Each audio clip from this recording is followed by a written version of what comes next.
presidencia de Danilo Medina, ¿no? Algunos de nuestros ácidos críticos de las redes y de estas plataformas digitales. Hoy no voy a hablar de Leonel Fernández, ni de Danilo Medina, ni de la Fuerza del Pueblo, ni del PLD, ni de esa entrevista que va a quedar para la historia, una entrevista en la que vimos al presidente de un partido opositor mostrar nuevamente ese rostro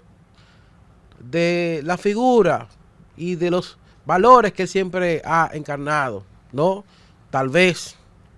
los más bajos valores para un ser humano. Yo me quiero referir a lo que está suscitándose en los Estados Unidos de América, que creo debe ser de preocupación para todos nosotros, y también debe todo esto motivarnos a mantener informados sobre toda esa diáspora que vive una cotidianidad angustiante, pero sobre todo exigente en los Estados Unidos, y le resulta difícil dar el seguimiento permanente a todo lo que se suscita y acontece allí. Yo hice una especie de resumen de las medidas que ha anunciado el presidente Trump y Elon Musk, tendentes a pasarle una especie de motosierra al Estado norteamericano, una especie de mutilación, porque yo lo que planteo es que hay una mutilación allí, porque si bien en el caso de Argentina, que fue donde se inició esto, se pudiese comprender por ser el Estado argentino el que en las últimas 4 o 5 décadas más se ha declarado en default, o sea que más ha reconocido su incapacidad de cumplir con sus compromisos de deudas,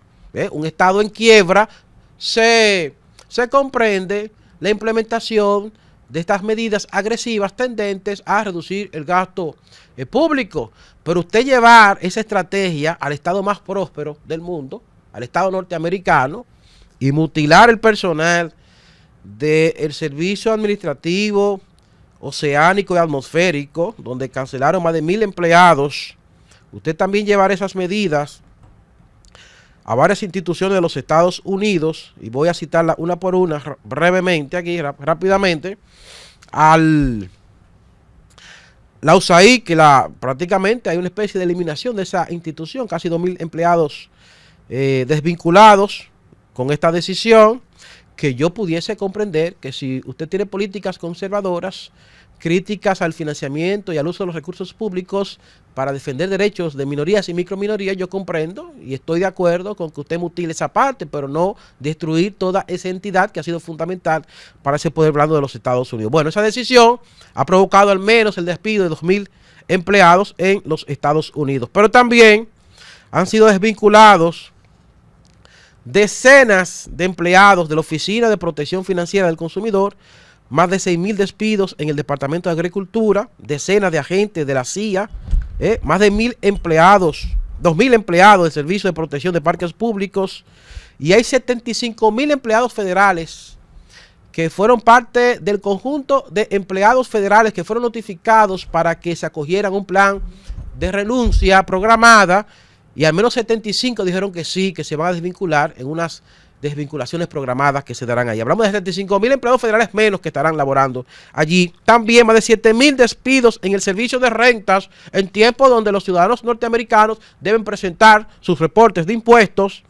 También más de 1,000 despidos del Departamento de Energía, incluyendo personal que supervisa las armas nucleares en los Estados Unidos. Cerca de 2,000 empleados de la USAID, como acabo de mencionar. Y hay unos 80,000 empleados del Departamento de Asuntos Veteranos que se anunció hoy que también van a ser desvinculados. Hablamos de que este departamento le provee los servicios de sanidad, de asistencia psiquiátrica, inclusive a ese personal que lo conforman los veteranos militares en los Estados Unidos. Ese departamento tendrá 80,000 empleados menos. Hablamos de cerca de 100,000 empleados que han sido desvinculados como parte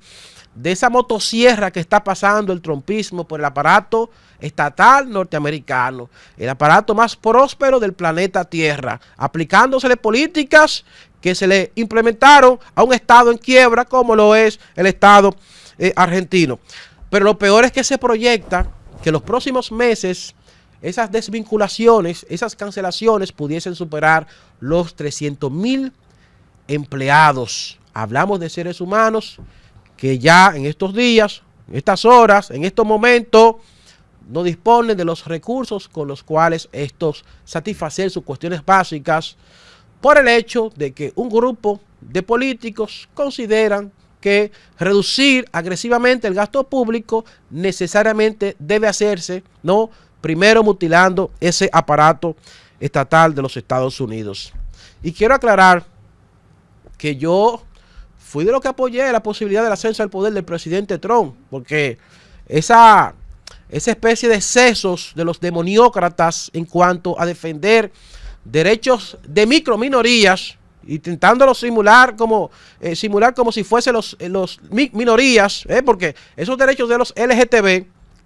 colocarlo en el mismo sitial de los derechos de los inmigrantes, no fue más que una perversidad de esos demoniócratas. Obviamente convencido de que veríamos a un Trump un tanto más maduro, más estadista, más responsable, más prudente, más inteligente, pero lo que estamos viendo es un individuo